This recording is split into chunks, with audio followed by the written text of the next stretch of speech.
دیوبندی شیعہ سنی بریلوی میں بچ گئے، اپنے اپنے مقصد سے اسی لیے ہچ گئے، اپنی اپنی مسجدیں ہیں، اپنے اپنے پیر ہیں، ترکشوں میں زنگ کھائے سارے ٹوٹے تیر ہیں، سینکڑوں خدا ہیں جن کے وہ ایک جگہ کھڑے ہیں اور ایک خدا والے سارے بکھرے ہوئے پڑے ہیں۔ کیا آپ جانتے ہیں کہ وہ کون سے شیعہ آرمی چیف تھے جنہیں پاکستان کی بجائے ایران میں دفن کیا گیا؟ وہ کون سے جرنیل تھے کہ جن پر شیعہ عالم کے قتل کا الزام لگا تھا اور پھر چند سال بعد ان جنرل صاحب کو قتل کر دیا گیا تو ان کے جنازے میں کافر کافر شیعہ کافر کے نعرے لگتے رہے؟ آئی ایس آئی کے وہ کون سے سربراہ تھے جنہوں نے ایک کالعدم جماعت کے لیڈر کو اسلام کا حقیقی جرنیل کہا تھا؟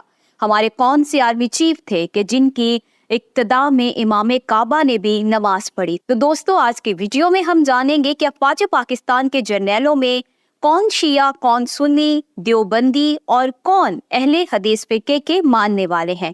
آپ دیکھ رہے ہیں الیکشن باکس اور میں ہوں مریم خورشید۔ آپ مجھے انسٹاگرام پر فالو کر سکتے ہیں جس کا لنک ڈسکرپشن میں ملے گا۔ افواج پاکستان انتہائی ڈسپلنڈ اور پروفیشنل ادارہ ہے جہاں لسانی اور مسلکی تفریق کا سوال ہی پیدا نہیں ہوتا۔ تاہم معلومات کی غرض سے پبلک اس میں دلچسپی ضرور رکھتی ہے کہ ہماری افواج کے جرنیل، سپہ سالاروں اور آئی ایس آئی کے سربراہان کن فرقوں کے ماننے والے ہیں۔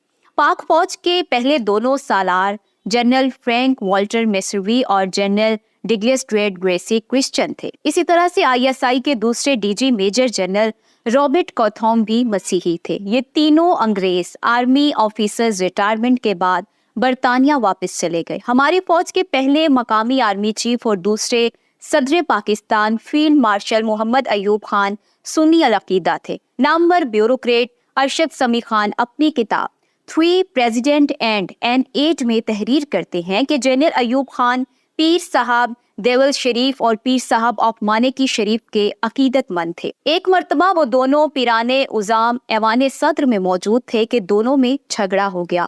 دونوں مرشد ایک دوسرے کے دستوں گریباں کو آئے ہوئے تھے اور موقع کی مناسبت سے گالیوں کا آزادانہ استعمال بھی ہوتا رہا۔ جب ایوب خان کو اس سارے معاملے کا علم ہوا تو انہوں نے اپنے دونوں پیر صاحبان کو یہ دھمکی دی کہ اگر آپ لوگوں نے صلح نہ کی تو آپ کو پولیس کے حوالے کر دیا جائے گا۔ Arshad Sami Khan secular mind set کے بیوروکریٹ تھے۔ اب انہوں نے جو یہ واقعہ اپنی کتاب میں لکھا ہے، نہ جانے یہ سچ ہے یا کہ جھوٹ۔ ایوب خان کے بعد جنرل محمد موسیٰ خان کو فوج کی کمانڈ ملی۔ 65 کی جنگ کے دوران جنرل محمد موسیٰ خان ہی آرمی چیف تھے۔ جنرل موسیٰ خان کا تعلق کوئٹہ کی فارسی سپوکن شیعہ ہزارہ برادری سے تھا۔ وہ ریٹائرمنٹ کے بعد صوبہ بلوچستان کے گورنر بھی بنائے گئے تھے۔ انہیں ان کی وصیت کے مطابق ایران کے شہر مشہد میں واقع حضرت امام رضا کے مزار کے احاطے میں اسود خاک کیا گیا۔ جنرل موسیٰ خان ہماری عسکری تاریخ کے وہ اکلوتے جرنیل ہیں جو ایران میں دفن ہے۔ جنرل موسیٰ خان کے بعد آغا محمد یحییٰ خان کو افواج پاکستان کا کمانڈر ان چیف بنایا گیا۔ فیلڈ مارشل ایوب خان کی صدارت سے استعفیٰ دینے کے بعد یحییٰ خان صدر پاکستان بھی بن بیٹھے۔ یحییٰ مسلک کے اعتبار سے شیعہ تھے۔ وہ قزلباش قوم سے تعلق رکھتے تھے۔ قزلباش تاریخ میں ایرانی شیعہ جنگجوؤں کا ایک گروپ تھا جو اپنی سرخ ٹوپیوں کی وجہ سے مشہور تھا۔ تاہم صدر یحییٰ خان کا خاندان 200 سال پہلے ہندوستان آ کر رہنے لگا۔ چھٹے اور 7ویں آرمی چیف جنرل گل حسن خان اور جنرل ٹیکا خان سنی مسلم تھے۔ ٹیکا خان کے جانشین اور 8ویں آرمی چیف جنرل محمد ضیاء الحق ایک دیندار جرنیل تھے۔ راسخ العقیدہ مسلمان جنرل ضیاء کے دور حکومت میں افغان جہاد ہوتا رہا۔ صدر ضیاء افغانستان کے جہادی گروپوں میں مقبول تھے۔ یہی وجہ ہے کہ ان کے حوالے سے ایسا بتایا جاتا ہے کہ وہ حنفی دیوبندی تھے۔ آپ جانتے ہوں گے کہ جب ذوالفقار علی بھٹو نے جنرل ٹیکا خان سے مشورہ لیا کہ آپ کا جانشین کس کو بنایا جائے تو انہوں نے یہ کہتے ہوئے ضیاء الحق کی سفارش کی، ضیاء ایک مذہبی شخص ہے اور ساری رات مسلح پر پڑا رہتا ہے، لہٰذا مسٹر بھٹو وہ آپ کے لیے کوئی پرابلم کریٹ نہیں کرے گا۔ میں اپنی ایک ویڈیو میں آپ کو بتا چکی ہوں کہ جنرل محمد ضیاء الحق وہ اکلوتے پاکستانی صدر تھے کہ جنہیں ایک دن میں 2 مرتبہ روزہ رسول کے اندر حاضری کا اعزاز حاصل ہوا۔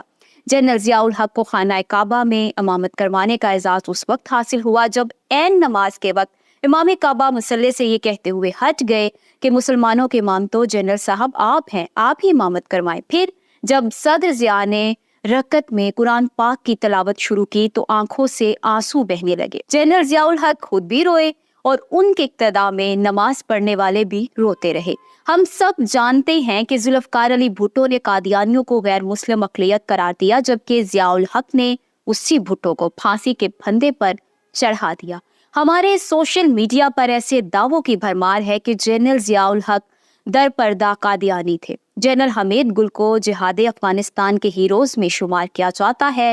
ساری زندگی دیوبندی اور جہادی گروپوں کے ساتھ اتحاد بنانے والے جنرل حمید گل دیندار حلقوں میں ہمیشہ ہی فیورٹ تھے۔ حمید گل کے صاحبزادے عبداللہ حمید گل ایک واقعہ سناتے ہیں کہ میرے بچپن میں راجہ بازار راولپنڈی سے مولانا اعظم طارق کا قافلہ گزر رہا تھا۔ میں اپنے والد سے پوچھنے لگا کہ یہ کون ہے، تو انہوں نے بتایا، بیٹا جیسے تمہارا باپ فوج کا جرنیل حمید گل ہے، ویسے ہی یہ اسلام کا جرنیل اعظم طارق ہے۔ جنرل محمد ضیاء الحق کے قریبی ساتھی لیفٹیننٹ جنرل فضل حق صوبہ خیبر پختونخوا کے گورنر ہوا کرتے تھے۔ حنفی دیوبندی مسلک کے پیروکار جنرل فضل حق کو ان کے کوئٹی ڈرگ لاٹ کے القابات سے نوازتے تھے، اور ویسے بھی اس دور میں پاکستان میں شدت پسندی، منشیات اور کلاشنکوف کلچر پروان چڑھ رہا تھا۔ اگست 1988 میں تحریک نفاذ فقہ جعفیہ کے سربراہ علامہ سید عارف حسین الحسینی کو پشاور میں قتل کر دیا گیا تو شیعوں نے اس کا الزام جنرل فضل حق پر لگایا۔ اس قتل کے ٹھیک 3 سال بعد جنرل صاحب کو بھی گولیوں سے بھون ڈالا گیا۔ بتایا جاتا ہے کہ جب وزیر اعظم نواز شریف جنرل فضل حق کے جنازے میں شرکت کے لیے پشاور پہنچے تو وہاں سپاہ صحابہ کے ہزاروں کارکنان شیعہ کافر کے نعرے لگاتے رہے۔ وزیر اعظم نواز شریف یہ نعرے سن کر خاموش رہے۔ دین کے نام پر سیاست کر کے اقتدار تک پہنچنے والے نواز شریف نے 14 مارچ 1992 کو جنرل جاوید ناصر کو ISI کا ڈائریکٹر جنرل لگا دیا۔ حنفی دیوبندی مسلک کے جنرل جاوید ناصر نواز شریف کے ساتھ تبلیغی جماعت میں ساروزم لگا چکے تھے، اور شاید جنرل صاحب کی دینداری اور تقویٰ کو دیکھتے ہوئے انہیں یہ منصب سونپا گیا۔ اپنے انٹرویو میں لیفٹیننٹ جنرل جاوید ناصر نے بتایا کہ میں پاکستان کی عسکری تاریخ کا اکلوتا جرنیل ہوں جس کی سروسز کے دوران داڑھی تھی۔ میں سینئر موسٹ جنرل تھا اور مجھے آرمی چیف بنائے جانے کی آفر بھی ہوئی، لیکن میرا جواب تھا اٹس ٹو لیٹ ناؤ، مجھے آخرت کی تیاری کرنی ہے، لہٰذا مجھے اب کوئی بھی عہدہ مرعوب نہیں کر سکتا۔ آج کل دعوت و تبلیغ کے کام پر لگے سفید داڑھی والے بابا جی کے بارے میں کوئی سوچ بھی نہیں سکتا کہ یہ موصوف ISI کے سابق سربراہ لیفٹیننٹ جنرل جاوید ناصر ہیں۔ دوستو، صرف جنرل جاوید ناصر وہ اکلوتے جرنیل نہیں جنہوں نے خود کو تبلیغی جماعت کے لیے وقف کیا، بلکہ اس لسٹ میں کئی دیگر فوجی افسران بھی شامل ہیں۔ چند سیکنڈز میں دشمن بھارت کے 5 ہنٹر لڑاکا طیاروں کو راکھ کا ڈھیر بنانے والے پاک فضائیہ کے شاہین MM عالم اپنی ریٹائرمنٹ کے بعد دین کے قریب ہوتے چلے گئے۔ وہ صوم و صلات کے پابند تھے، انہوں نے دعوت تبلیغ کو اپنا مشن بنایا ہوا تھا اور وہ دیوبندی مسلک کی تبلیغی جماعت کے ساتھ سفر پر رہتے۔ وہ افغان جہاد کے بھی بڑے حامی تھے۔ درویش صفت انسان MM عالم اکثر مطالعے میں مگن رہتے اور انہوں نے گھر میں 3000 کے قریب کتابیں جمع کر رکھی تھی۔ جنرل محمد ضیاء الحق کے بعد بالترتیب مرزا اسلم بیگ، آصف نواز جنجوعہ، جنرل وحید کاکڑ، جنرل جہانگیر کرامت، پرویز مشرف، اشفاق پرویز کیانی اور جنرل رحیل شریف آرمی چیف بنے، جو سارے کے سارے سنی العقیدہ مسلمان ہیں۔ ہمارے سابق army chief general Qamar Javed Bajwa بھی سنی مسلمان ہیں، تاہم ان کے حوالے سے منفی پروپیگنڈا کرتے ہوئے ہمیشہ کنفیوژن پھیلائی جاتی رہی ہے۔ نامور عالم دین مولانا زاہد الراشدی جنرل ریٹائرڈ باجوہ کے ہوم ٹاؤن گھبکڑ منڈی کے رہنے والے ہیں۔ مولانا راشدی کے مطابق جنرل قمر جاوید باجوہ پر قادیانی ہونے کا الزام سراسر جھوٹ ہے۔ میں ان کے والد کو ذاتی طور پر جانتا ہوں، یہ باجوؤں میں سے واحد باجوہ فیملی ہے جو قادیانی نہیں ہے۔ ہمارے موجودہ سپہ سالار جنرل حافظ عاصم منیر احمد سادات گھرانے سے ہے اور وہ سنی العقیدہ سید ہیں۔ راولپنڈی کے متوسط گھرانے سے تعلق رکھنے والے جنرل عاصم منیر کا خاندان حفاظ کا خاندان ہے اور ان کے دونوں بھائی قاسم منیر اور ہاشم منیر بھی حافظ قرآن ہیں۔ جنرل صاحب کے والد بزرگ وار کا نام سرور منیر تھا جو گورنمنٹ اسکول کے ہیڈ ماسٹر رہے۔ اہل محلہ کے مطابق جنرل عاصم منیر نے 7 سال کی عمر میں قرآن مجید حفظ کر لیا۔ جنرل عاصم منیر الخلیل قرآن کمپلیکس نام کے دیوبندی مدرسے کے حافظ ہیں۔ اس دینی ادارے میں مفتی سید عدنان کاکا خیل کی زیر نگرانی پارٹ ٹائم قرآن کورسز بھی ہوتے ہیں۔ یاد رہے کہ مفتی عدنان کاکا خیل کو شہرت اس وقت ملی جب انہوں نے باوردی صدر جنرل پرویز مشرف کے ساتھ ٹی وی پر ایک ڈیبیٹ کیا تھا۔ جہاں سے مشاہد صاحب تشریف لائے ہیں اور آپ عنقریب جانے والے ہیں، ان کی اور ہماری تاریخ آزادی ایک ہی ہے۔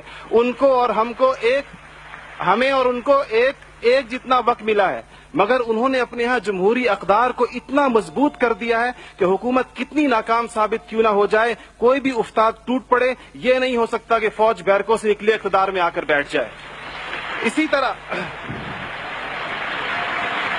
جناب صدر، بنگال کے شاہی گھرانے کے چشم و چراغ اور پاکستان کے پہلے صدر سکندر مرزا بیوروکریٹ تھے، لیکن وہ اس سے پہلے فوج میں ہوا کرتے تھے۔ سیکولر مائنڈ سیٹ رکھنے والے میجر جنرل سکندر مرزا کا گھرانہ مسلک کے اعتبار سے شیعہ تھا۔ سکندر مرزا کے والد فتح علی مرزا نجفی نواب آف بنگال منصور علی خان کے پوتے تھے۔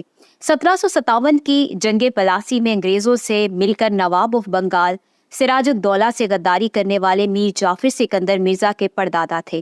1953 کی تحریک ختم نبوت میں جب لاہور شہر کی حدود میں پہلی بار مارشل لا لگا تھا، تب سید عطا اللہ شاہ بخاری، مولانا عبدالستار خان نیازی، مولانا مودودی اور مولانا نورانی سمیت سینکڑوں علماء دین پابند سلاسل تھے۔ تو اس موقع پر سیکرٹری ڈیفنس سکندر مرزا نے یہ آرڈر دے رکھے تھے کہ مجھے یہ نہ بتایا جائے کہ کوئی ہنگامہ ختم کر دیا گیا ہے، بلکہ مجھے یہ بتایا جائے کہ وہاں کتنی لاشیں گرائی گئی ہیں۔ پاکستان کے پہلے صدر سکندر مرزا کی وفات لندن میں ہوئی۔ شاہ ایران کے حکم پر ان کی میت خصوصی طیارے سے لندن سے تہران منگوائی گئی اور انہیں پورے سرکاری اعزاز کے ساتھ مشہد میں حضرت امام رضا کے روضے سے ملحق قبرستان میں آسودہ خاک کر دیا گیا۔ میں امید کرتی ہوں کہ یہ ویڈیو آپ کو پسند آئی ہوگی۔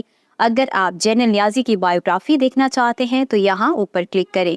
جنرل سید عاصم منیر کے فیکٹس کے لیے یہاں نیچے، اور جنرل ضیاء الحق کی مکمل کہانی آپ کو یہاں ملے گی۔